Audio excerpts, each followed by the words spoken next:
Oimore Nyakorom Gajwang en geno maranirio makare machiegni ahinya chendo en rameny piny Ramogi TV. Erokamano kuom Ramogi TV mar miweche manyien. Waikore e yo makare. Mane oni bedo kod ng'eyo kotendre kod mago mosebedo katimo odiochieng' mangima Nyakorom Gajwang. Kawuono nitie mathoth kamoting'o romo mabe jatend piny Kenya William Ruto bedo godo gi jokanyo mag UDA. Wamilere kaka nobedo. Kabende wamedo mi pach oganda, pach jodolo, pach jopiny kotendre kod monj manotim nyoro e kanisa ma Witima Parish e kachung'od bura ma Othaya e kaunti ma Nyeri. Monj manotim ne jatend DCP Rigathi Gachagua ka thoth gi Nyakorom Gajwang medo kwedo monj ma kamano. Kata kamano chenro mar somo pod nitiere kod ng'ikruok. Nyakorom Gajwang kaluwore nogol chik mar nyiso ni mondo jopuonjre odonji e skunde kata onge uniform kata onge school fees. Kata kamano penjo mathoth en ni to gidonjo gidhi timo nang'o, gidhi somo nang'o, gidhi dak nang'o, anyato mago modak kuonde go mabende gisome. Mae twak madhi bedo go odhiambo kawuono Nyakorom Gajwang gi wendo ma en George Osura, jagoro Kupet. Bade ma Kisumu wadhi ng'iyo ni to ting' mane ma jopuonj nigo, ting' mane ma jonyuol nigo, to mondo mi nyithindo go bedo e skul ma olo nang'o Nyakorom Gajwang en twak mabiro bang' weche manyien.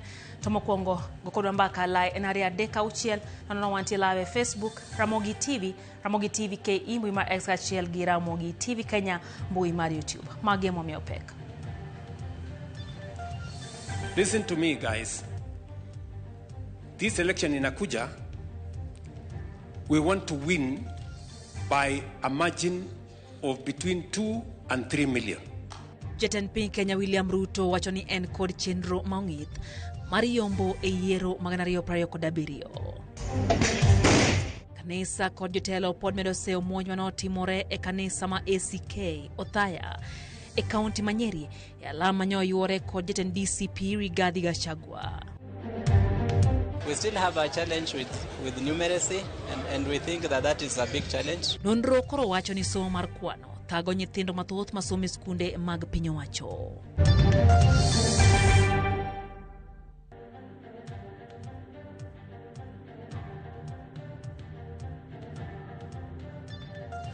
Machiegni Nyakorom Gajwang chenro en rameny piny wantie gi jaloko Wilson Ochuka, nyinga Lydia Okeyo.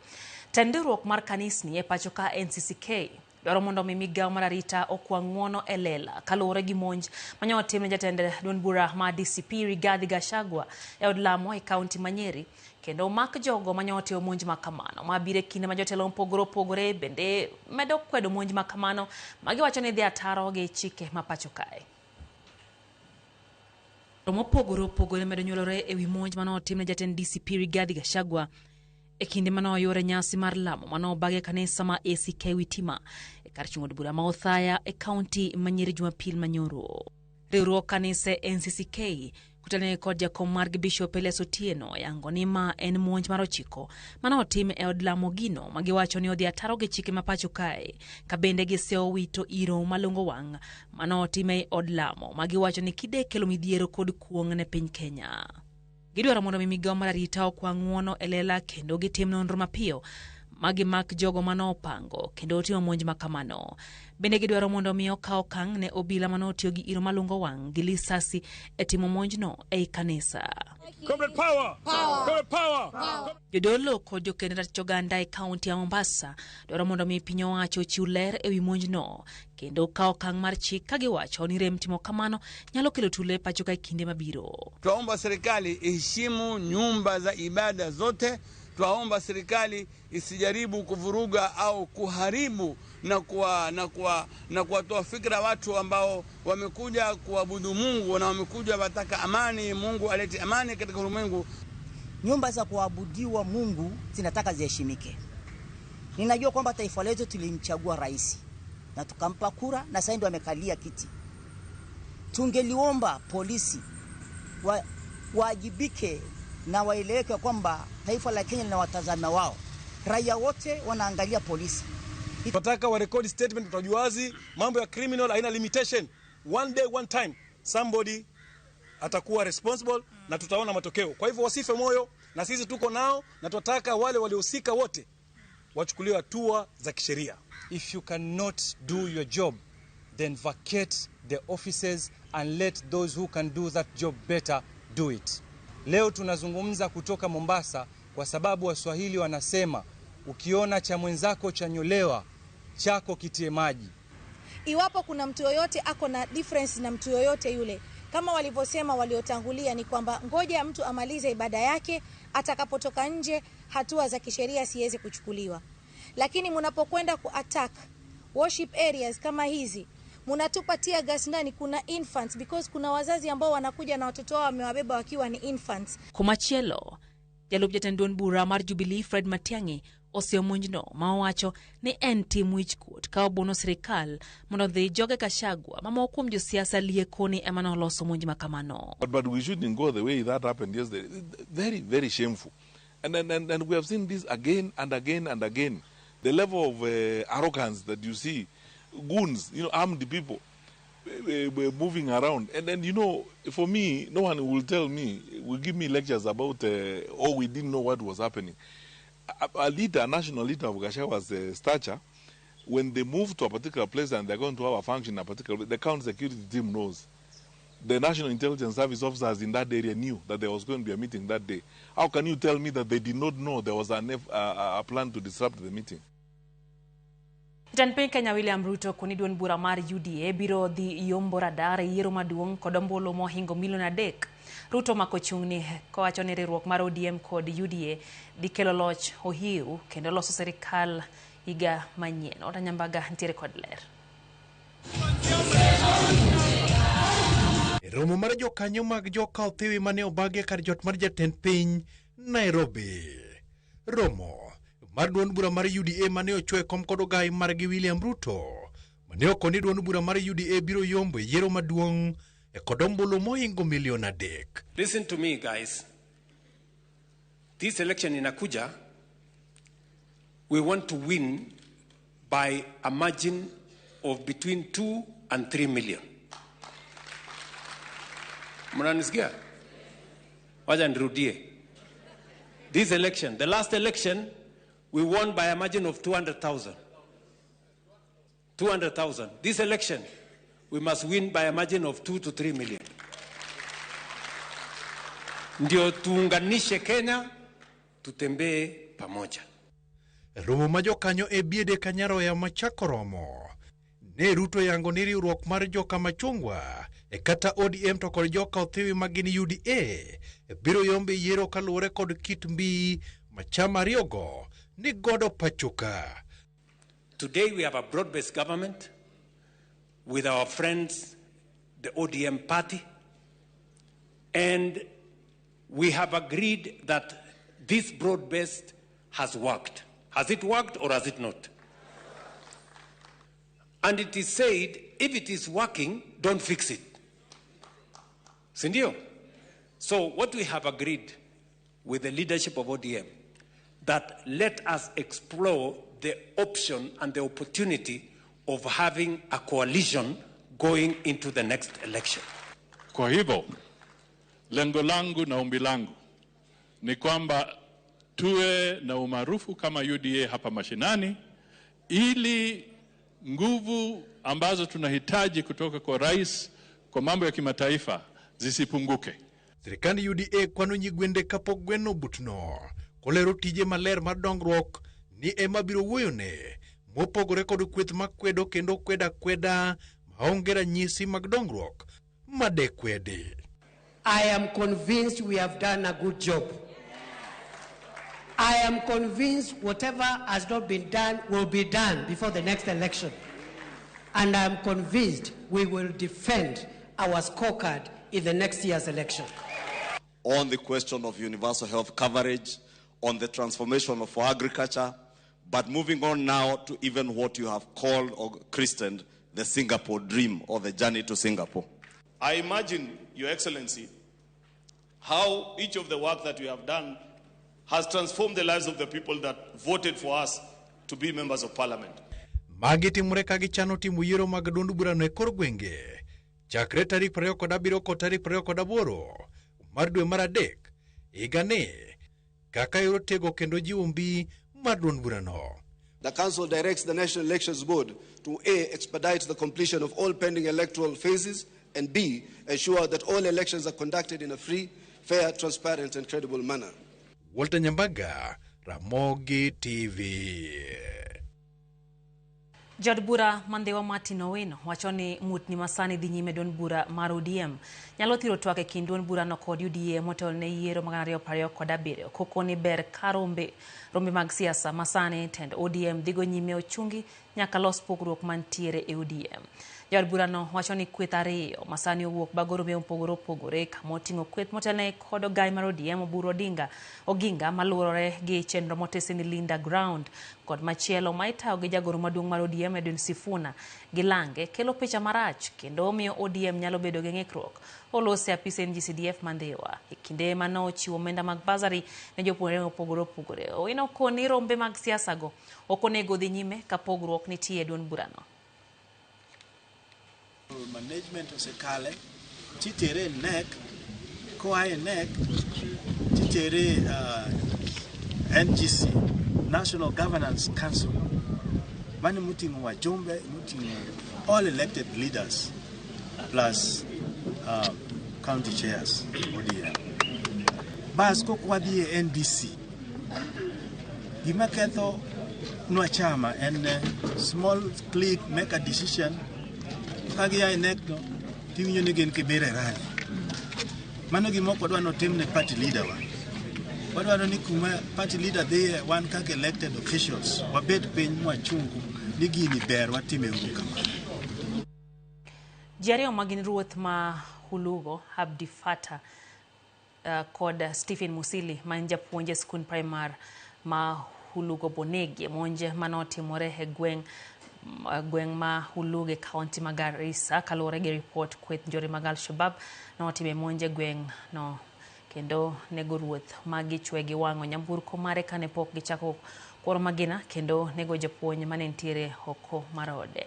Apisa mag arita makono kone gisechaka pedha maiye motwere mar manyo jonjorego.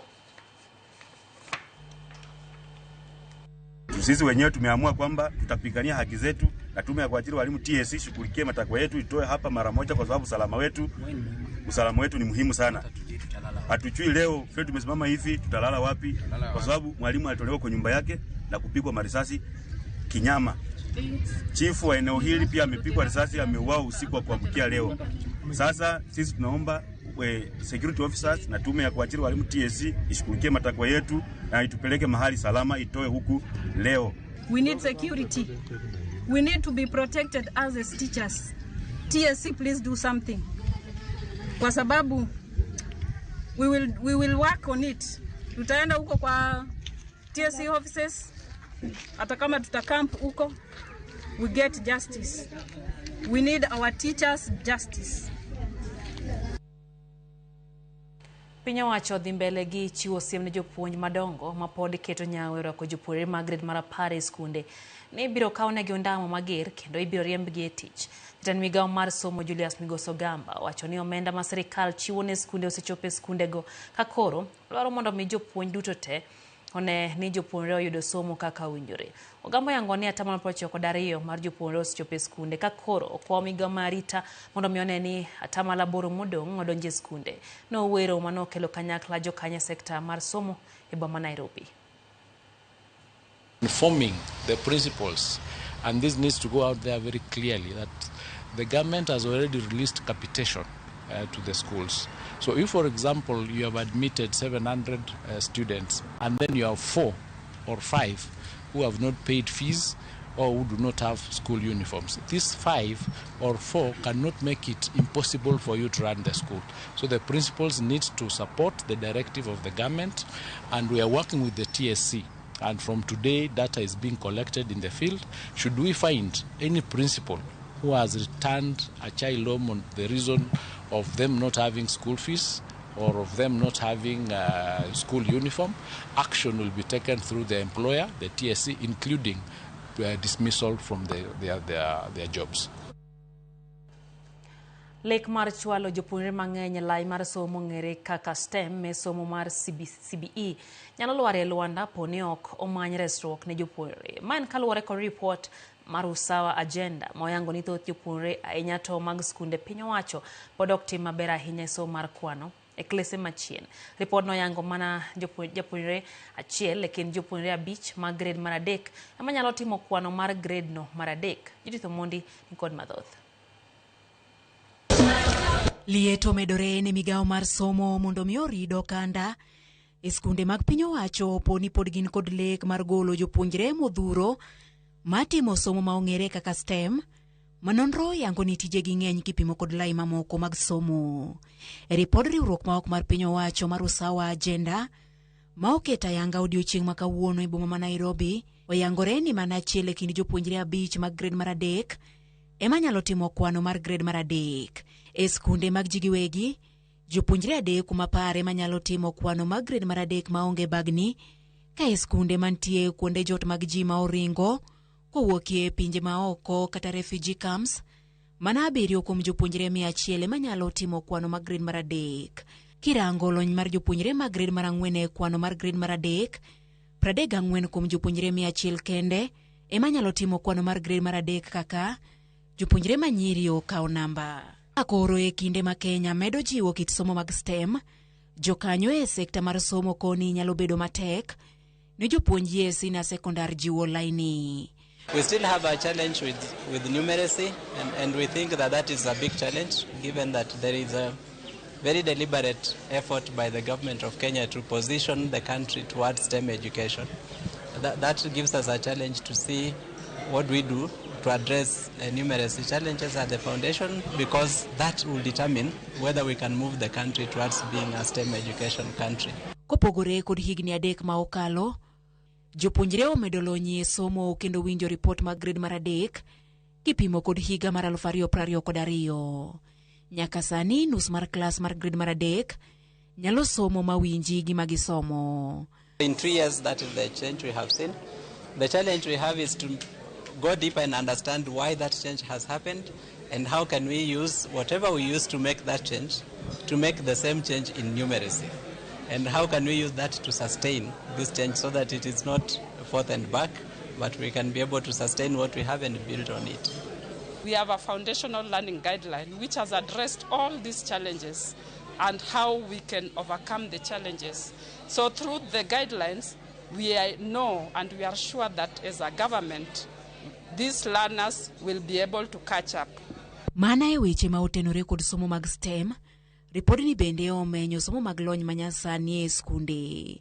E ripod no mana achiel kuom skunde 5 eman kod od somo mar lony manyasani, ka 7 ewi skunde 10 to ni kod masinde mag lony manyasani. We have a huge gap in terms of having functional computer gaps in schools, and that is a challenge not just to the government but any other stakeholder who is supporting this transition, to put in resources to narrow the gap between what we have and what we need to be able to get the ICTs running in our schools as well. Ripodi ni omulo weche mamoko kama oriwo kwan mar jopuonj e skunde duto ma pacho kama oriwo mag ji giwegi kod mag piny owacho. Judith Omondi, Ramogi TV. Dakika na Rio bang' sa hachina midhiambo chendo en rameny piny erokamano ahinya kuom medo kete Ramogi TV. Jakom Gideon Ochuka wuod Kabondo wacho ni en okwayo mana kwe maduong' ne piny Kenya, wacho ni kwe ber moloyo. Beano kanyo ote mano mar mwalimu Faith Mzomo kantiere Malindi, wacho ni jatend piny wuoyo ni odhi yombo e yiero mabiro radar ma wan bende jo broad-based government wan beseche magibet ne giwuoyo to bedi gi structural negotiations mondo mi wan be wayudi leo mang'eny sirikal. Jotendwa mondo bed motegno kendo dwachgi mondo tim. Kaito wacho ni kata kamano kanisa en od lamo ma ok winjo bed ni dire tiaga sen gino ambe notimore to ok ber. Beano kanyo Baba Twins mar Onjinyo wacho ni en gima lit ka imunjo nyaka kanisa kama ji odhi mana mondo mi oleme.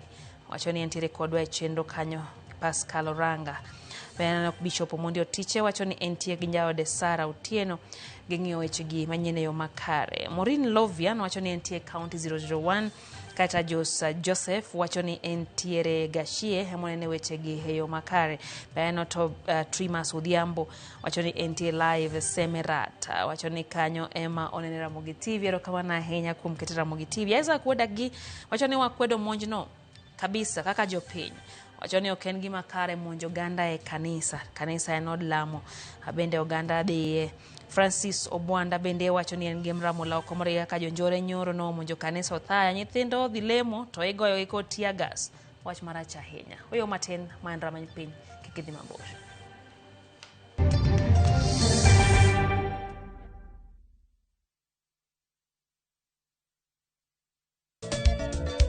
Machiegni nyakoro manga jwange chenro mar ngoma owake. Wok ticha kelo ni mix bokwe. Kaito tichario. Reggae owake, yani tunaongea na Majar Rastafara. Alafu ticha dek nyakoro manga jwange. Akelo ni mana yani ngeni baka kiwasani. Ticha Ngwena is kama nene, yani kitambo zama za kale. Alafu Friday, si unajua tu Friday tunafanya namna hii, nyakora magajong Friday msukuzo wake. Sapara kidaka faga beach nyaka sapaga rio kod an PDG Papa Vic, yani ukipenda mzee kijana.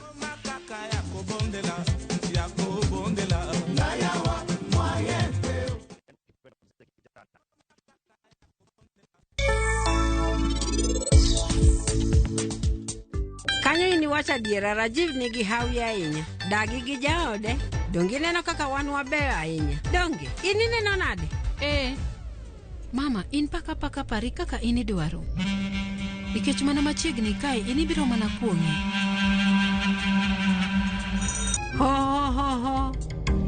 Yawa nyako ni. Nitie gima dhi nyime. Nikech saka sa ananene. Kae norundre kae ndi mana machiegni gi gulu.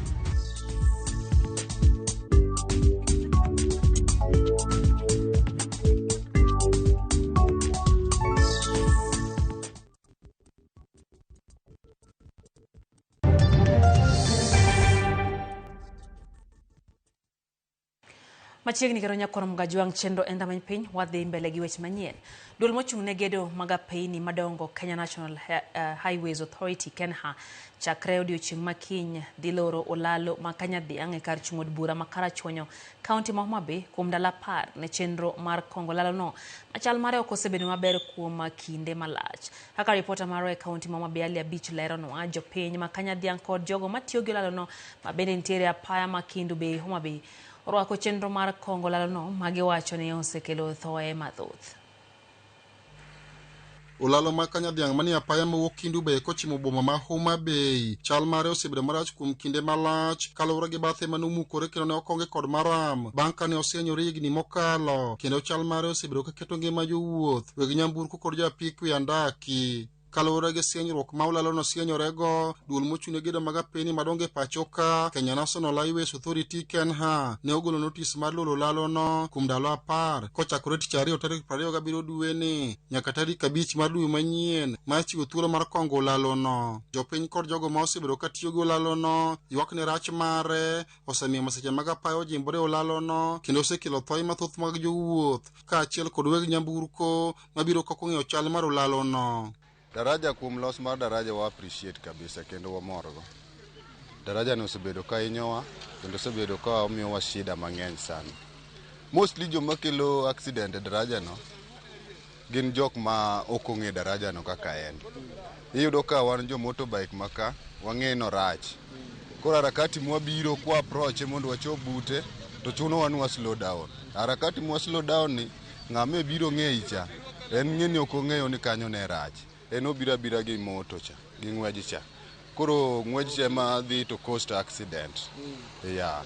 Daraja no osekelo accident mang'eny makata niche machiegni koka no akeni tok jo machiel ka niche koka japiko moro gwe e daraja kanyo. E kinde machendo machako kongo lalono bro dhi nyime weg nyamburko mawuok Kindu Bay kochiko boma ma Homa Bay ibiro dwaro mondo bar kochomo lalo mar dak kipi ma oloch ka gichomo skul primar manyangajo kaeto gituch gi Obama Road ma bende ni machiegni kod lalono kaeto gidhi nyime kod wuodhgi kamago mawuok Homa Bay kochimo Kindu Bay bende biro tiyo kod apaya achiel no. Diversion idhi losi te wakwayo joma loso diversion kata jogeche. Diversion no en gima en ndara, en wang'ayo mar sirikal. To nitiere jogeche wa moko ma gin gitiyo gi wigi matek. Gidonjo e puothe ji, gin puothe ji ema giluwo. Koro ke wagomb ni mano chako timre. Last time notimore kane yoni okethore to noko moro wa seriously. Koro this time wakwayo ni kik ochako timre kamano. Ndara ka rach to kata ohala madhi mbele be koro iyudo ka dok piny.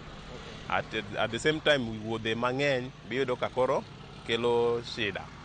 Koro sama jo-Kenha olandonwa ni gidwa losonwa ndarano kar daraja manosienyore no, wan wago mana erokamano to watemo mana kwayogi ni kata ka gitiye to gitiye ma kata ka gilore to joma wuotho gi tiendegi sana to giwenegi kamoro ma ginya kadhogo, nikech ng'ama wuotho gi tiende ka iketo ni diversion noda luoro kucho to yalo kakacha. Ok en gimoro ma ber. Ka jogweng' ma Kanyadhiang' bino nyiso mor margi e wi chenro machako loso kunde ma okethore e ulalono ma giwacho ni osemiyo gineno masiche modhuro e alworano. Bridge chakre ne kethre osebedo gi tilafu mang'eny sana, kendo jowa moko tho kae to wuok gi yo marach mar kaka daraja nosabedo gi ka geche iyudo ka japiko ka slow down to iyudo ka gari moro ok ong'eyo mawendo to iyudo ka en obira gi speed mare cha to ne kelonwa ajali. Kaka idwa lose ne wan gi mor ahinya nikech koro machalo gi nyithindo be mane kadhi skul kaachiel koda wambe ma wawuotho e barabara ka gima waneno ka koro dhi bedo maber, kendo jowuoth bende dhi bedo gi wuotho makare. Ali Abich, Ramogi TV, Homa Bay. Jodak e gwenge ma Karamu e sub-county ma Kuria West oseotend kaunti ya Migori kuom rem kete tich kar yango jamni ma Karamu manoger higni maloyo 5 mokalo, kendo ne omuonyo omenda mathoth mag jopiny. Gikoni kar yeng'o sani ochiw ne ng'ato wuon gino makelo penjo mathoth. Jojuma ingiler koya kaunti ya Migori. Gedo mar kar yango jamni mar Karamu mane oger kod 10 kaunti ma Migori higni maloyo 5 mokalo ne okelo gen mathoth. Kata kamano, nyaka sani koro geno ni koro pok ochopo, ka gedo to ne oserumo. Oganda gi ne geno ni kar yango jamni ne dhi chuogo tije kendo dhi jiwo wechego mag ohala kod ber mamoko ka ochako tich maber kaka ne osingi. Kata kamano, kinde limbe marwa e kar yango jamni ne wayango ni pok ochako tich kaka ne osingi kod 10 kaunti ma Migori higni bora mokalo. Kamana ja ohala achiel ema sani yango jamni sanja e kar yango jamni ni. Mae osekelo penj mathoth ka kuom jodak ma Karamu mwach ni kar yango jamni ni ok osekete tich kaka ende gigeno. Slota haijawekwa kulingana vile ilikuwa tunaitarajia, kwa sababu ng'ombe zinachinjwa hapa ni ng'ombe 2, ng'ombe 3, na tunajiita kwamba ni slota ya county. Imekaa miaka mingi sana, kuanzia nikiwa mdogo naona inajengwa mpaka leo hii haijawahi fanya kazi vile inatakikana ifanye. Ng'ombe ni wengi wanaenda Nairobi. Hizi ng'ombe zote zingekuwa zinachinjwa hapa, kwa kusema kweli tungekuwa na vijana wengi wale ambao wangeweza kupata ajira hapa ndani. Utakuja upate kwamba watu ambao wanafanya kazi hapa ndani watu 3 na ni slota county ambapo tuko tunatarajia watu kama 100. Julius Chachako jodak mamoko ma Karamu wach ni kar yango jamni ma Karamu mane oger higni bora mokalo osebedo ka itiyo gi yor siasa e kinde ma kampen. Ochila amekuja ameingia serikalini. Pia amekuja amesema kwamba kichinjio yezi fanya kazi mimi kabla sijatoka mamlakani. Ndio hii hapa tunachinja ng'ombe moja. Kichinjio sisi tunajua ni cha siasa. Nasubiri misimu ya siasa ndio tusikie hadithi. Moko mjogo iko maondike kar yango jamni ni wach ni ng'ama bende nyaka sani koro mithuolo mar yango jamni kar yango jamni ni odiochieng' kodiochieng' yango mana dhok ma ikinda achiel kod 5 odiochieng' kodiochieng'. Tufanye maendeleo mengine humu ndani. Tunaweza amua hata kulima huku ndani mahindi tuko tunauza sehemu zingine, ama wachukue ile sokoni iko pale tuilete penye ilikuwa hapa ndio ilikuwa kitambo. Ng'ombe zenye zinaenda huku zinaenda Nairobi zingechinjiwa hapa Nairobi wapelekewe nyama, lakini sisi tunatoa ng'ombe zinaenda, sisi tunabaki hivyo. Jomoda kalora mar kar yango jamni mar Karamu wach ni kar mondo koro giwinj maber ka owuok kuom kar yango jamni ni gima giyudo en mana muya marach ma ikelo kod chilo mawuok e kar yango jamni ni, nikech chilo ma ipuko e yo moko winjore. Hakuna chochote ambacho nimenufaika nacho, ni harufu tu ndio ninanishibisha hapa. Duma yani tamaraka kati. Ukonywa kamano konywa uru wainyorege harufu mari chieth dhok. 27 imefika, so tunaona report card. Sasa wewe ukikuja Magongo kutuomba, unakuja na report card unasema mimi slota ni wale watuliandika wanalipwa, maji tuko nayo, tutakusikiza. Gedo mar kar yango jamni ni bende ne igeno ni dhi kelo pi maler machiegni kod jodak ma Karamu. Kata kamano, mae pok otimore. Ka pi manokuny kod 10 kaunti ma Migori higni 2 mokalo pok ochopo ne jodak. Pale hakuna circulation ya maji kwenda juu. Yamekaa tu. Pampu ya shilingi 70,000 inaweza shinda kaunti kuleta kuja. Wana kijiji hata wananchi hapa hakuna mtu anatumia maji haya. Hata maji ya Silota watu wanaenda kufuata sehemu nyingine kuja kutumika hapa. Sasa tunashangaa serikali tulio nayo karibu itatusaidia namna gani? Nalilia sana maji, ndio hawa watu wanaishi hapa karibu hivi na hii Silota. Ile benefit wangeweza kupata pasipo na kazi, wangeweza kupata benefit ya maji. Mokum jotich maonde kiko 10 kaunti ma Migori, maoting'o mago, marito kar yang'o jamnene, bende wacho ni kuom dweche 11 mokalo, pogineno sara ka ukom piny owacho ma kaunti. Okang' mar manyo dwoko ka ukom 10 piny owacho ma kaunti ma Migori, ka utende kod ywak ma osegol kod jopiny ne ogore Luanda. George Juma, Ramogi TV, Migori. Chenro mag somo norochore skund primar ma Bahati ADC mayudre kar chung'od bura Mahamisi e kaunti ma Vihiga toka klas mar orofa bedo kod okak e kore manyiso ni samoro nyalo ruombore piny gino manochuno mondo mi dar nyithindo mane some iye. Kalore kod moko kuom jonyuol giwacho ni klas no ne ok ogere rang'iny ma chik dwaro kendo ka marruok mar kor ot okelo luoro chuny jopuonjre. Jokanyo mochung' ne gedo e kaunti ma Vihiga kod Medusa nochopo kendo rango klas no kapok nogol jopuonjre kanyo. Medusa mano ochung' ne gedo mar klas no kata kamano notamore loso gi jofwambo.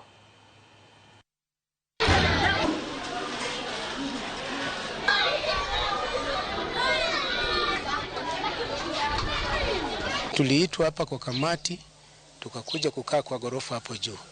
Alafu wakati wanatembea, unasikia hiyo gorofa inatetemeka, mpaka unasikia unahofia maisha yako. Basi tukauliza na hii ni nini? Basi sasa kile kilikuja kuniletea shida sana. Watoto walisema ni watoe hapa ni wapeleke kwa shule ile inaitwa Ikonza, ndio imejengwa gorofa vizuri. Hati hii gorofa watoto wakirukaruka huko juu inabomoka paka madirisha yote. Na tena imeinama mahali kwa grade 7 mahali wanasomea. Sasa nikaangalia kitu chenye mtoto wangu ule nimezaa amehofia. Na mimi mzazi mwenyewe tena niliona na macho. Sasa nikisema nizidi kunyamaza, hii itaniletea shida. Vile ilianzishwa chini haikuwa imeanzishwa kwa ile muundo ya kujenga gorofa, lakini kwa sababu kuna gorofa hapa, mimi naona ni kama hiyo ndio imekuwa chanzo kikubwa cha hii building kukraka hivi. Ona tumekuja hapa tumeziangalia tukapata hizi buildings kuna cracks na pia ukienda hapo ndani zina swing. Tunaomba mheshimiwa kama atatusikiza akuja ajengee wanafunzi madarasa kama 4 hivi 5 hivi, hata kama ni ya mabati. Please mkuja mbomoe hii kabla haijafanya maneno.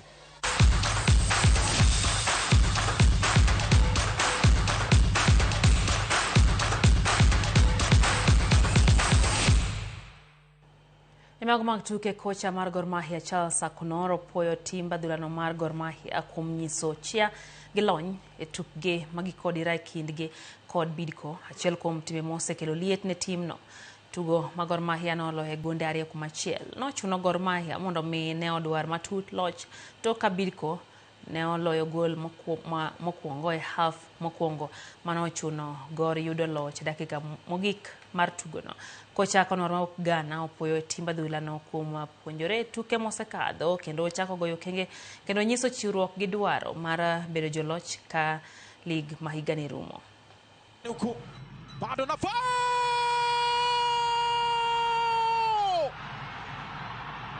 hii theluji wameizoea Kogalo.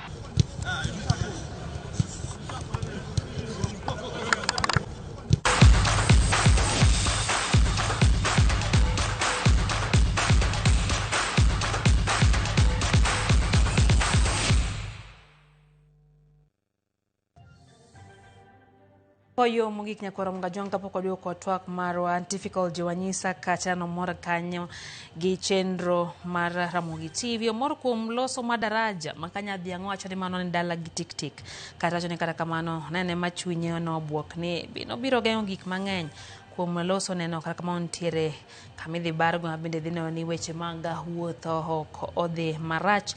Bila shemo to wacho no weche gi makare wach mon jopuonje North Eastern en wach marita ahinya gi pacho no ni TSC ondik jo North Eastern gweng'gi.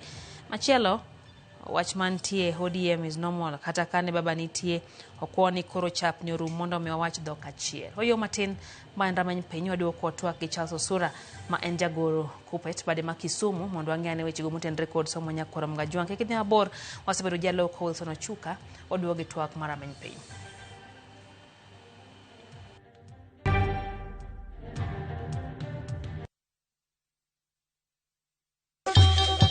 Ang'o mosetimore ne joma ne ochweyo Ugandawa? Adhi primary Kangonditi Primary School. Gin kanye sani?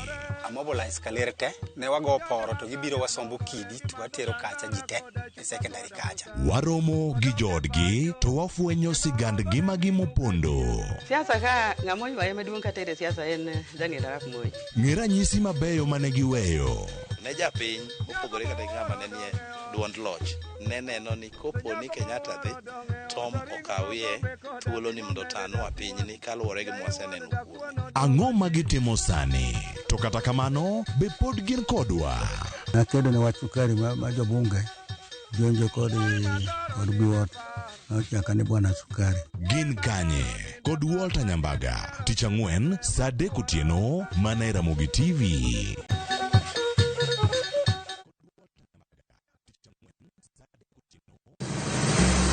Beise penjorie sigendni mayudore kuonde ma waluongo ni pachowa. Kapuonjani nobiro nikech gwenyruok e kind owete. Riwri kodwa mondo wanon sigendni mabeyo mag kuonde ma wadakie. Nera nitie. Ninyuo kong'o kacha niluongo ni kilap jokowili. Kochakore bombe madongo nyaka gwenge ma iye. Otusenge en piny joimbo mar oganda kulionu wasenge. Ng'e gigo mamiyo oganda ka oganda bedo mopogore. Nueng'o ma wan godo ka en mar kunyo goldi. Urudi. En kama ji duoge ji ok lal. Ng'e weche mane osekalo. Chon chande lweny nitie kor gweng'. Rwako sigendni mag kuonde ma wadakie. Iwacho ni kibedo piny e kom kineno ng'ama lwete fuare kama mano nyiso ni jakano mulo ka pigo sechope bwo mesa. Ng'e gwengewa chieng' tich ariyo saa 3 otieno mana Ramogi TV. My dog, G-Dog, I got you, man. I know you're trying to hit me up, right? But the thing is, right, I'm kind of busy at the moment. You know what I mean? Just hold your horses for a minute. Once I'm done with what I'm doing, I'm definitely going to hit you up. You know what I mean? So what you do, take a chill pill, get some fresh air, relieve your lungs, and just hold back for a minute, man. I will hit you up as soon as I'm good, all right? I will answer your call and hit you back as soon as possible. So take a chill pill and relax, my G. I got you. Chill for a dog. Dial *811*500# to get Take a Chill Pill as your skiza tune.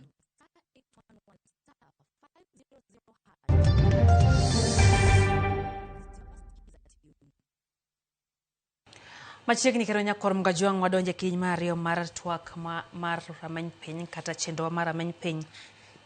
Nasingoni mbaka gi Charles Osura ma en jagoro mar Kupet bade ma Kisumu wadwang'yo chendogo motende kod somo nyakoro Mgajwang. Kinde mokalo wasaneno ka jonyuol osebedo kod pek moko kuomgi osebedo kod pek ne one nyithindo chopo e skul kendo mano miyo kel nyaka bad migawo mar arita chief e kor gwenge mondo miyo ne nyithindo chopo e skul. Kata kamano penjo mathoth penjre ni to gichopo e skul nade, to ting' mane ma koro jopuonj nigo, ting' mane ma jonyuol nigo. Ma e twak madhi bedo kanyo gi Charles Osura. Imore Charles Mose nyikwara Mgajwang machiegni rameny piny. Kamana ahinya ne Joramogi daher mar mosou ni oimore uru. Oimore ahinya. Ni Osura George. Kamano. Machiegni ahinya Ramogi TV rameny piny kuom thuolo mokwongo kendo puoch gi pak ang'eyo ni notimo yiero kendo ni wuok jaloch bang' yudo mbulo mathoth kendo bedo jagoro manyien mar Kisumu. Badano ma Kisumu mano riwruogno mar Kupet. Ere chung' mari George kotenre kod wach manogol gi jatend piny Kenya mondo mi we jopuonjre duto donje e skunde mag grade mar 10. Chung' mari ni kanye kaka jagoro mar Kupet bade ma Kisumu? Kaka jagoro mar Kupet ma Kisumu, daher mar wacho ni executive order mar president ber kabisa nikech gombowa en ni nyithindo nego som. To king'iyo ka pok ogolo that executive order, percentage ma nyithindo atam malo ma nyithindo manyoso dhi school tin kabisa. Koro tabu mabedo en ni gidhi school nang'o. Nikech king'iyo mos nyithindo e weche mag somo jonyuol chulo ga mana lunch ne nyithindo. Gichulo pesa ma nyithindgi dhi chamo e school. Koro wach president oberna kendo amor kode. To tabu ma an go en achiel. Ni sama nyithindo gi odok e school, makoro gidhi maonge uniform, to kendo gidhi maonge kata siling achiel minyalo ng'iew nego chiemo, to somo dhi chalo nade?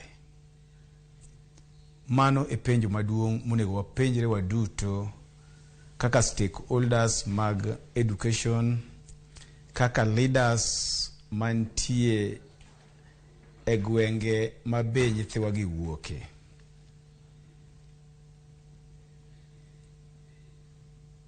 Na inya osura awinjo kiwacho ni gin penjo mowinjo bed ni wapenjore, kar kamano geno marwa en ni inyalo bedo kod duoko, nikech mago bende mane chando wani to bedo nade seche mwang'eyo thuolo ma nyithindo bedo godo en ni ka gintiere kuonde ma iyude puonjruok kata e skunde ma gipuonjore. Nitiere dwaro mathoth, nitiere dwaro mar uniform, nitiere dwaro mar chiemo, nyaka odhi moninde, nyaka oti gi stima, nyaka bende ang' odhi oyud kuma okonyore e yorego mag kaka nyithindo yudo ka samoro ji dhi e break. Odwaro bende ni en bende rwak law mopogore, gidhi e pap, gidhi gitugi. Bedo nade kae? Ere chenro kaka nyalo bedo? Pono ni ma en gino ma bende koro oseketi e tim. Ere kaka ma dhi bedo? To ere kaka gidhi bedo e skul kae? Ang'eyo ni en bende penjo mipenjori, to nyalo bedo nade koya kaka ini nene? Asebedo japuonj higni mang'eny, kendo nyithindo osebedo kabiro e skul higa ka higa. To daer mar wacho ni gini dhi bedo matek kabisa sana sana ne jotelo miluongo ni principals. Principals gimbe gin jopuonj. To koro sani ka sirikal osegolo executive order matieni nyithindo nyaka dhi e skul. Kendo gise report kaka wuoyo kodi ni thothgi osedhi e skul. To gidhi makata siling achiel ogiting'o. Lunch to nyaka gichiem, nikech sama ochopo sama ichiemo to nyithindo nyaka chiem. To ok nyal golo jogi ni group mar A en ok ochulo pes chiemo, to mar B ochulo pes chiemo. Koro jotelo ema koro ket gi tich matek, nikech nyaka gi make sure ni nyithindo gi chiemo gite.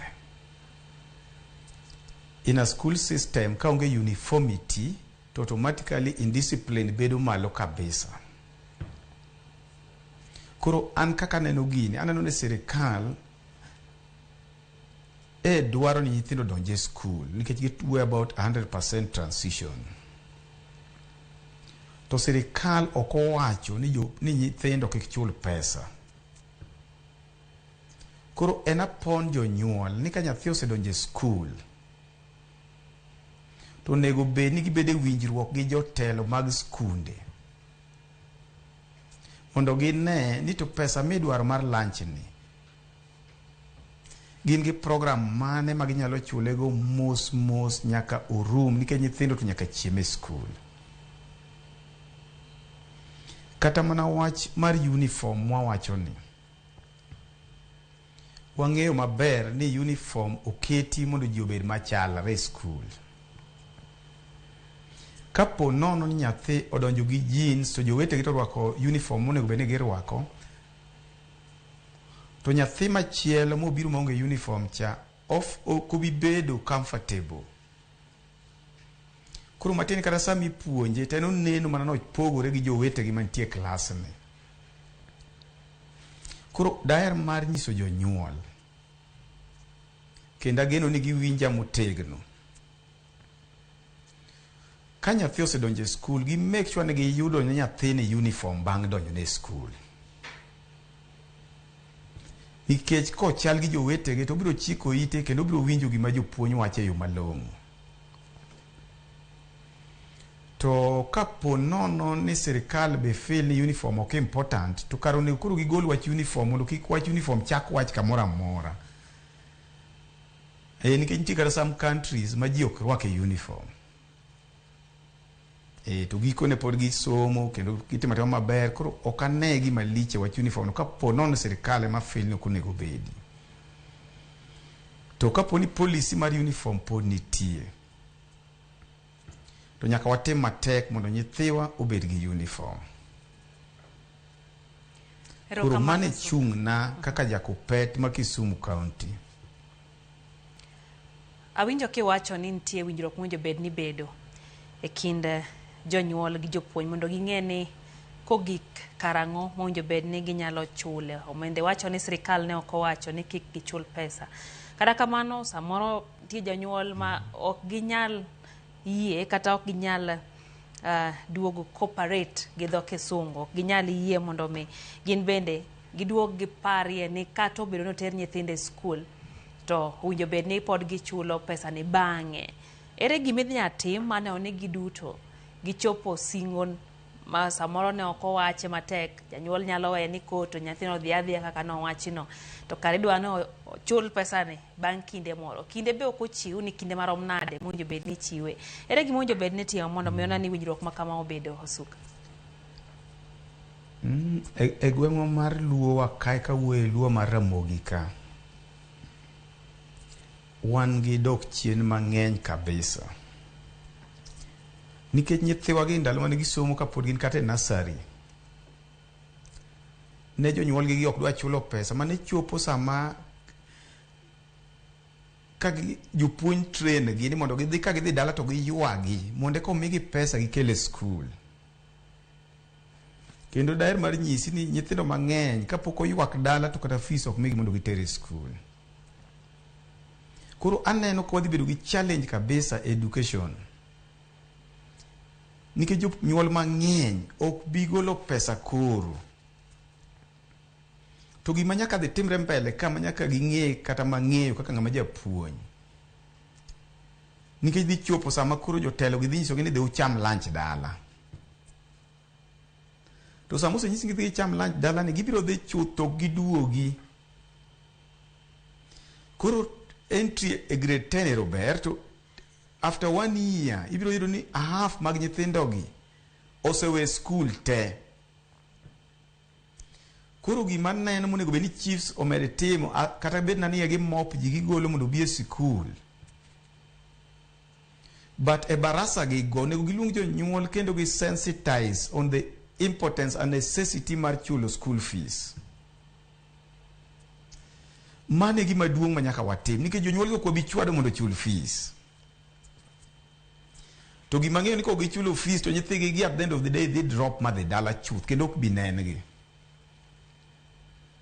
Koro an mane kwayo mara makwayo maduong' to kendo akwayo jotelo be ma iluongo ne principals gi dho Kisungu ni ka nyithindo gi osebiro e skul to gimonego gikwongo timo mokwongo giluongo jonyuol gibed go piny gi board members mondo jonyuol gi one ni ero president osewacho ni jobi e skul to pesa ma nyithindo gi dhi chamo e skul ka to onge mar adier mondo gimbe gine gi wang' gi gibed sensitized. An mano e yo kende maneno minyalo yudgo pesa. Erokamano. Samoro bende sensitization no ber kare to samoro nitie janyuol ma kare sensitize kata ok itimo kamano to onge adier. Bende nitie nyithindo magi nyithi kich gionge mbele wala nyuma okia no dhi timo nang'o. Ka bedo nade? Jonyuol nitie moko miluongo ni tama ng'or mo alayo mo iluongo ni tama. Nitie jonyuol ma kata mana biro e skul e moko bibiro kata iluonge kata riemba nyathi ma dhi teno ko bibiro e skul. Koro mago nitie to wan kaka jopuonj wang'e kaka idil gi joma chalo kamago. Inyalo inform the chief to chief make sure no chopo. To kotamore ahinya to kaka wajopuonj many a times was sacrifice miru ka jopuonj nitie nyaka nyithindo ma jopuonj ma owuone machulo negi kata nyaka fees. ok en ga tich mayot ahinya e yorwa mar puonj ka. Koro an primary mana kwayo ni jonyuol nyaka bed gi understanding ni nyithindo nyaka chiem, to kendo pesa gi ma gichulo no emimanyo go suppliers to kelo ne nyithindo chiemo e school. Masa mawuoyo kodi nitie principals mawinjo matek kabisa nikech gin gi gowi monindo kata mana maiga mokalo mapogo ichulo nyaka sama wuoyo kodi. Koro ibiro yudo ni lifespan mar these principals bedo matin nikech gin a lot of stress, a lot of pressure, nikech life be must move on. Koro an amedo mana kwayo ni ka Nyasaye nyalo wuoyo e chunygi to gitim the right thing mondo skundewa odongre. To koa kelo siasa e wach mar somo to gikone ok wadhi succeed.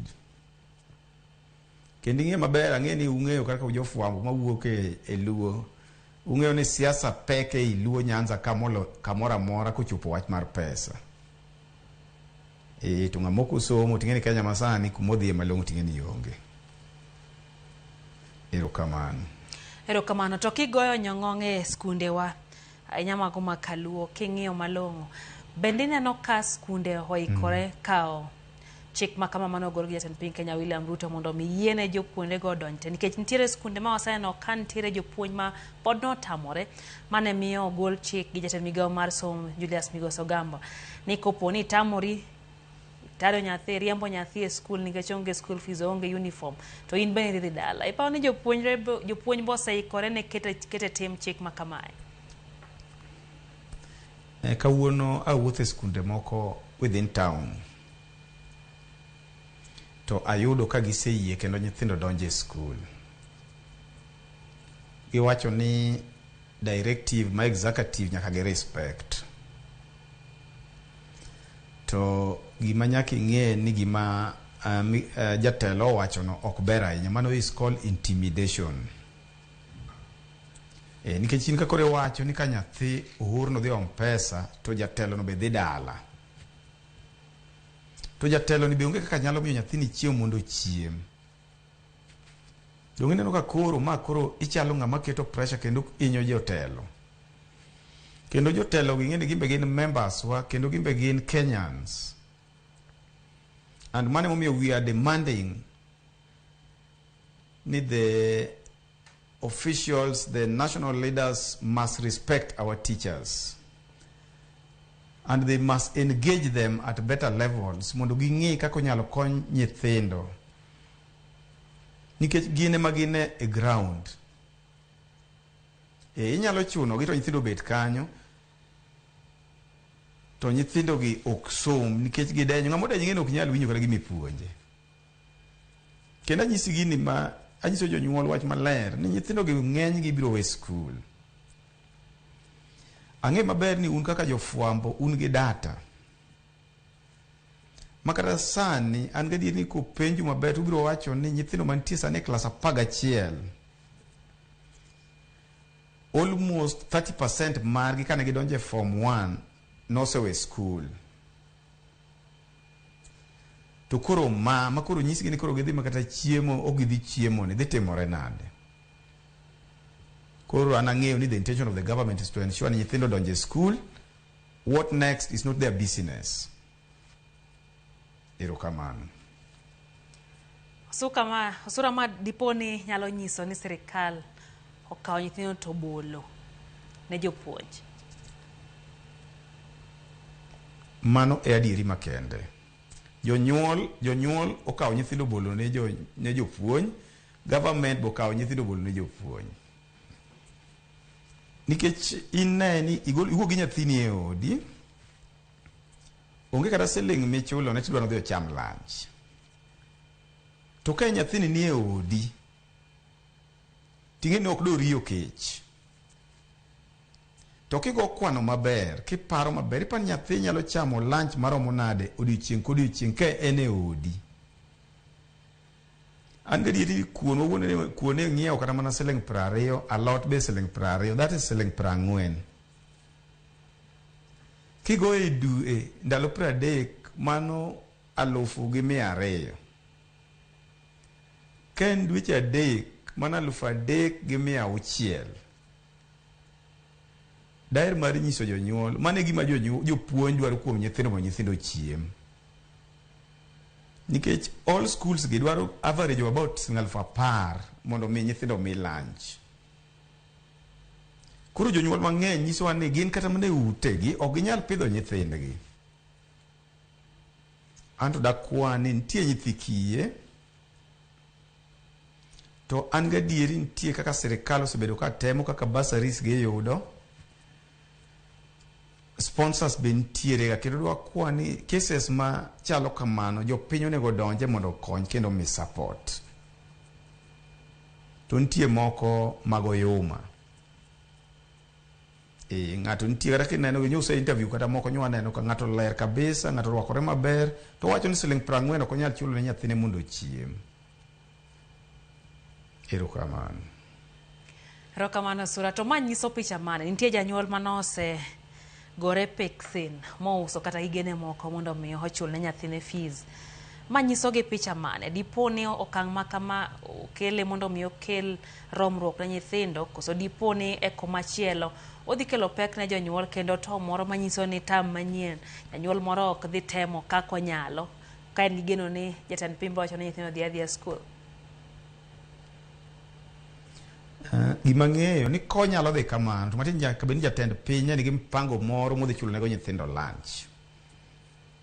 To gima ng'eyo ni koonge gi mpango machielo mar chulo nyithindo lunch to kata jatend piny ok dhi wacho wach ni tam mar 2. Mano gima jonyuol nyaka ikre ne.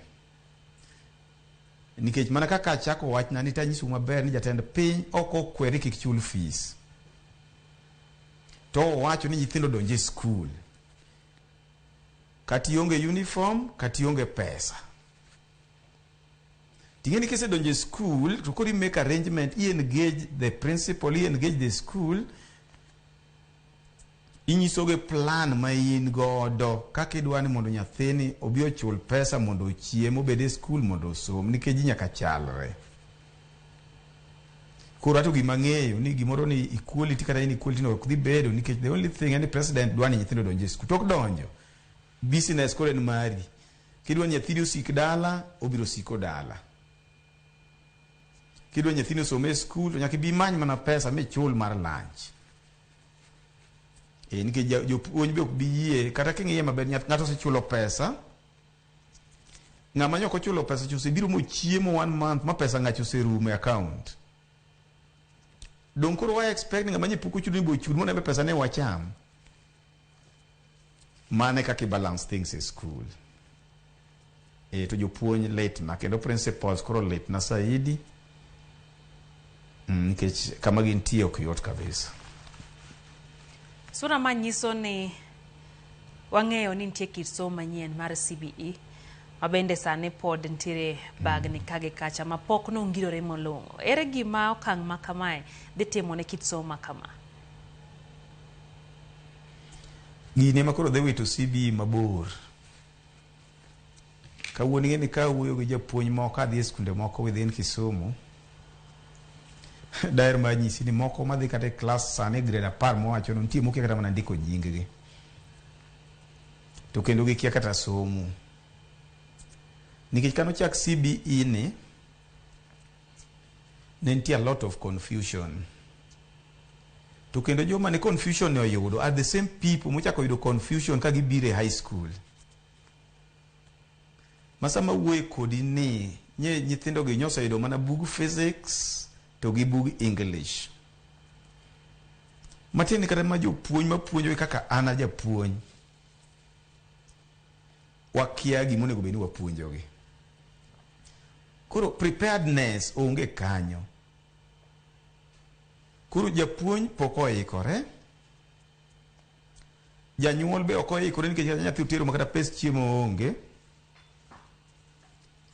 Koro ng'amo denyo dhi winjo weche gi nang'o. Government nyaka doge drawing board. Nona to daher mar nyisi ni max mwana enogo. Max inyalo mi nyithindo ginya bedo moderated. To gima ne ground ma idea kidhi ng'iyo to onge. koro CB en nyathi ma nyose nyuol kendo nyaka wa support mondo develop nikech ok wadwa be mondo kethre. Tadieri to nyaka wawach ni there is confusion and something must be done. Yes. Nitie japuonj mar jopuonj madongo kata head teachers masane samoro winji dier mar nyiso gi ang'o kotenre kod chik mane ogolne Osura. Daer nyiso head teachers mawinja gi principals ni executive order must be respected. Kendo their work is to receive the students. But ka gise receive students nyaka gibed gi nyithindo jonyuol piny. Ma giwinjre kodgi kaka gidwa chulo pesa ma gichamo. To kochopo ni tek mok nyal timore, to jopuonj daer mar kwau ni kik ubed gi stress mang'eny. Nyithindo dhi ocham lunch dala, mohero duogi,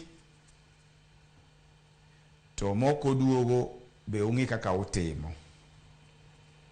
Nikech there is democracy. Sani japuonj ok chwad nyathi e skul. Koro koduogo to koro in kubiro kiny tipenj magi omiyo koduogo ko nyisi ni lunch, imbi ng'e maber ni en lunch. We nyathino chako endelea gi somo. Nikech onego bed e skul. To giko ne apani winja kaka wuoyo no jonyuol nyithinde madhe safa. Erokamano. Erokamano kwalo kotanga matin waseneno ka ne nitiere ywak kotenre kod kindeno mabende ne ikawo jopuonjre nitiere grade mar 10 ne nitiere ywak ni samoro nitiere skunde miyudo ka school uniforms ichaji pesa mathoth ma samoro loyo kata school fees. Ranyisi ne nitiere kuonde ma school uniform ne nyalo gi kasli 35,000 sitego to fees iyudo ka 31,000. Nitiere ywak mosebedo ni skunde chal ka gima mayo jonyuol kokalo kuom ng'iepo mar uniforms. Iyudo ka samoro inyisi ni nyaka idhi ng'iew mana kama chal kama. Be paro no winjo bed ni loko chike mag ng'iewo mar uniform. Ang'eyo ni nitiere dwaro ma samoro idwa ni mondo gichalre giduto. To kata mano ok ing'iyo bei kata bei ma ichajo jonyuol kata nitiere sani yudo ka no ketne skunde moko manyiri rwako long. Kendo ing'iewo long, samoro ing'iewo long, ing'iewo skirt. Kendo moko no ketne nyaka scarf manyaka bed gi badge mar skul. Nitiere gik mano medore king'iyo malong'o. To thoth jonyuol ywak ni magi gik ma bende medo gi osigo kipogo school fees kando tiduogo wach uniform. Wach uniform jonyuol ywak ne matek ahinya Osura. Inyalo wacho ang'o? Gima ng'eyo ni wan gi policy.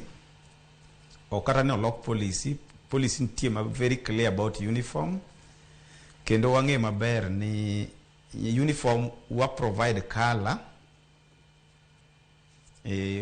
proper description mar uniform, but oko chuno ni nyathi ok ng'iew uniform e school. School waonge gi dukni mag uniform. Maka poni principal moro otimo kamano, to mano mana mare owuon en monge gimo manyo. To skunde ma Kisumo masewuothe kendo mantie kata masetiye, tang'e maber ni uniform ok ng'iew e school. School waonge gi dukni mag uniform. Isiemo duka moro ma nyaka eming'iepe Osura. Kaponi japuonj moro osiemo ni kamoro ma nyaka ong'iepe, to dwar mar kwere ni kik otim mano, onyalo mana miyo gi direction kaponi ng'ano nyalo bedo ni okia, to koro dhi kanyo. To ka nitie kaka ng'ano ong'eyo, to ng'iewo kuma ene mong'eyo no, nikech policy is very clear mar ministry e wach uniform.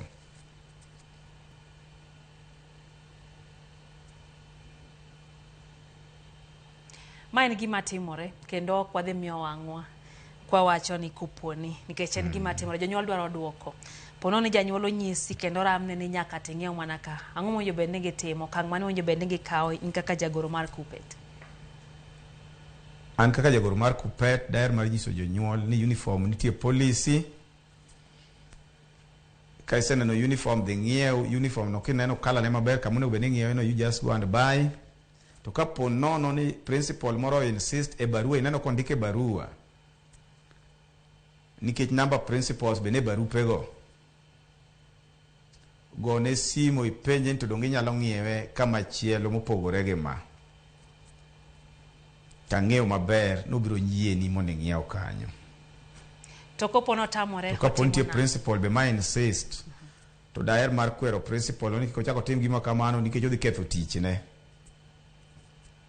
Erokamano.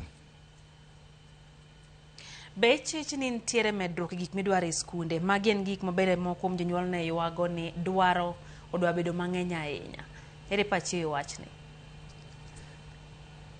Gima ng'eyo ni skunde nyalo bedo nitie moko mantie gik moko manya jonyuol ok expect. Nikech nyithindo gi nyene primary. Koro sama koro gibire secondary ka inyalo yudo ni kaluwore gi subject modhe timo nitie samoro gimoro midwaro nikech kaka wan kata gimo miluongo ni art and sports. Ing'eni magi gik mane ok tim chon e high school kaka testing subjects. To sani kibiro tidwa timo art and sports koro samoro nitie gimoro ma jopuonj fail no nego bed ni ging'iewo. Koro mago nyalo bedo. To gima ng'eyo ni jopuonj ok insist ni sami donjo no to nyaka idonj kode.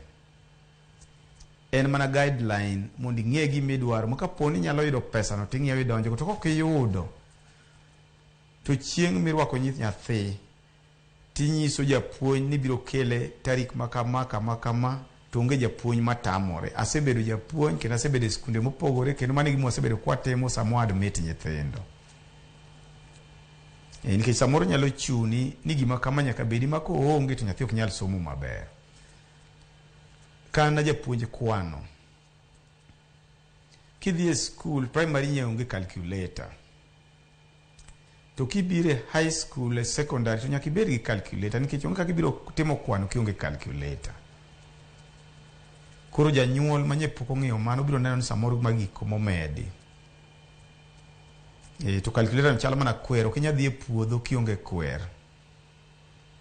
Kaka ok inyal dhi e school tionge calculator mitim gik moko maber. Erokamano, mano e gima daher mar nyiso jonyuol ni gitem gima idwaro e school giyud seche go to kok giyudo to gi make plan gi jopuonj mondo ging'i sama ginyalo kele maber mok nyathi nikech samo japuonj nyalo weyi nikech koro chik owacho to giko ne nyathi ema hinyore. Yes. Ramany piny kae Osura wamanyo gik machando chuny jonyuol bende. Ntiere skunde mano oketo nyaka kaka ibawo buk. Giuso ni gimibawo godo buk e skul. Kendo ne ywak mane waseyudo ni ntiere skunde mano oketo kendo ichula lofu mar ng'iewo gimibawo go buk. Pile ndalo mane wadhi sikul ne ikawo mana gazed wuonu moro mane osomo weyo. Ibawo go bugi maber to be idhi mana skul. Magi nyisa ang'o? Ben nitie skunde ma take advantage mag jonyuol kendo gidwaro mondo mi gilos pesa okalo kuom jonyuol kelo ne jonyuol pek. Daher mar wacho ni ka nitie skul matimo kamano mano gima we condemn as a union. Nikech bawo buk odwaher mondo bawo buge kendo odwaher mondo baye gotas marabuor maneno maber kabisa. To koulo ni nyakoro wakaw pesa koro kwa mi nyithindo dhi obago mano koro gombo moko onego japuonj obedgo. Kendo ang'eno ni kaka journalist mateko gi ng'eny ang'eni mano gima usekwero kabisa. Ambe kaka uchako nyisago ni samoro amora ma koro adonjo e skunde go amba biro kwero ni kaponi gima mano timore to kik omedo bet timore. Kendo kata jotelo mwacho go waromo kodgi e meetings ka gin gi conferences maggi. Wabiro temo nuoyo negi kata ging'eyo kamano wabiro temo nuoyo negi mondo kik ma kamano otim nikech mano taking advantage of the parents and the economy is very difficult with the parents. Jonyuol winjo matek. Koro nego waket somo bed mayot kaka nyalore moko waketo gik moko ma ok onego bed ni nyaka bed kanyo. Pono ne janyuol okadho e mae winjo bed notimo ang'o? Pono ne janyuol okadho gima chalo kamano. Daher mar nyisi ni mokwongo owuoge principal of that school nikech an gadi ni sama itimo admission principal of girom go piny ka. Ko daher mar kwayo no kwongo onyis japuonj no dwa neno okwongo owuoge japuonj ni koyie to were go bawo bugno nitie kaka ose organize mare owuon. To ka japuonj otamore winje to nyis no dwa neno deputy principal mondo nyis kwayo ne nikech samoro en directive moa malo from deputy or principal. Kawa deputy chako tamore winjore to go owuoyo gi principal mondo mi wachno bed sorted. Kendo ang'eyo ni kowuoyo gi principal wachno ok bi kalo kanyo. Erokamano Sura, wasebedo kwa goyo mbaka kendo wang'iyo gik ma jopuonj kadhe, winjo kiwacho ni jopuonj litni kaka dhi bedo. Serikal be oramo ni 100% transition nyaka timre. To nitiere kumoro ma wi oganda nyalo wil godo, ma en jopuonjregi bende dhi e skul, orwako uniform mopogore, samoro dhi gi jowetegi, to chunye ma iye to winjo ka ok belong, ok en part of school no, ok one ka en achiel kuom nyithindo kaloe kaka en nyithindo gi nyithindo ma pod tindo, kendo sama en borwakore mopogore to nyaka chande. Ang'o mwinjo be ne timo nyithindo ma kamagi mondo mi ketgi chunygi obed mokwe, to be nyalore mondo chunygi obed mokwe gi ng'i wang'gi e somo, to ok gigo ma gin go, gik ma girwako, samoro ji dhi kumoro to ok nyal dhi nikech kalore kaka orwakore. Bedo nang'o ka? Gima ng'eyo ni nyithindo gi ok bi bedo gi kue. Sani ka une klas ma un ji 40, ji 30 nigi uniform. Ini onge uniform, sami sebedo monge uniform ni, matiende ni kata mana law midhigo cha. Adieri makende an gadi ni law cha en law moro ma be sebedo kirwake almost on daily basis dala, matiende law ni be oti an gadieri makende. Nikech ka uniform bi onge ni law madala cha be an gadi ni law mo ma samoro en machon, samoro en moti. To seche go nyathi koro bedo ma onge gi chia mar somo. Pare ni kata ka nyathi nigi uniform to uniform oyiech. To kodhi kata mbele kacha no dhi ndiko gimoro ka gi discuss e class. Tedo ka nyathi ni koro bedo ma onge confidence kendo koro ok onyal participate maber. Koro ng'iye man to koro onge uniform, sa orwako t-shirt moro makata ng'ute kende law mana pende piny kue. Nyithindo gi ok dhi maber. Kendo ibiro neno gini performance. Kapo nono ni sirikal o insist ma nyithindo boko ng'yo uniform, to da kuwa mondo watimuru research on the same. Tibiro yudo ka nyithindo ma onge uniform gi are poorly performed. The value they have added will not be there at all. To kendo kata 100% transition mino meya sirikal wacho matek ahinya ni. Ing'eni king'iyo mos ng'amo chun gi somo gi thuon, gikone somo no konye. Ing'eni CB ni kanche chake ni wacho ni ka ng'ato nyalo bedo ka ne klas 6 moluongo ni grade 6, to already nitie gimoro nyalo timo gi lwete manyalo kelo ne gimoro in future. To koro in sani idwa chune gi thuon nyako dhi adhiya mosom, to chunye to ok dwar. Mane momiyo nyithindo masani king'iyo mos, they don't have self drive. Nikech ichune gi thuon. To koro dhi bedo marach mogik nikech koro ichune gi thuon to pesa be ok ochul, matiende onge pain mo undergo in the process. To janyuol be ok chul pesa, mine ni janyuol be onge pain mo undergo. Matiende kata nyathini urem to kone asara mabodhi. Koro aneno ka dhi chopo sama nyithindo madhi bedo no ero somo gen kata ji 10 e klas moting'o ji 50.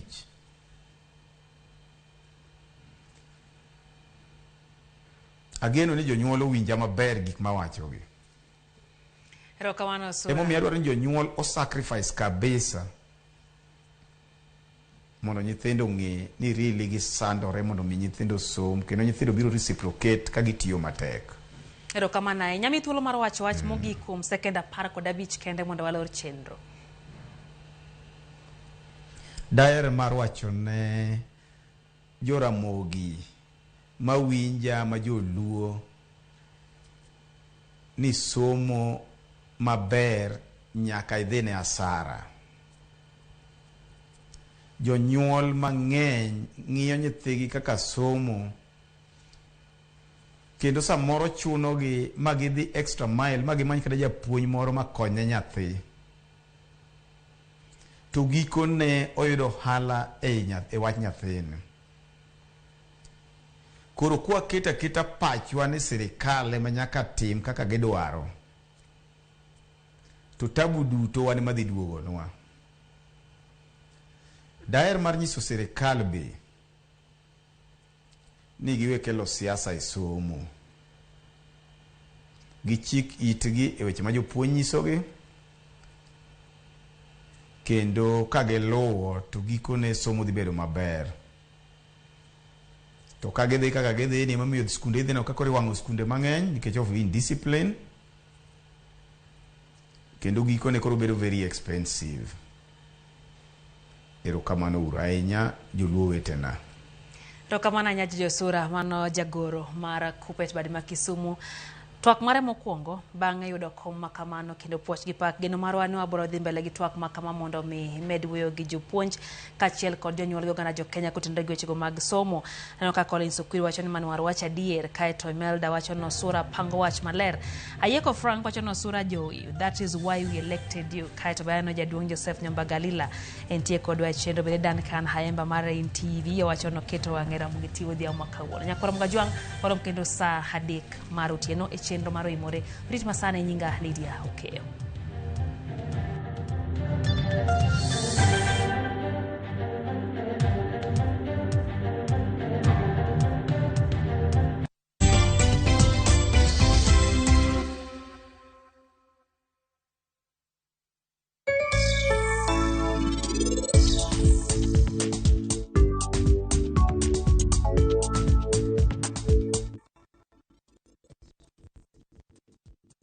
Chakre dho nam lolwe nyaka e nderni mag boma maduong', pesa ka pesa nigi sigande.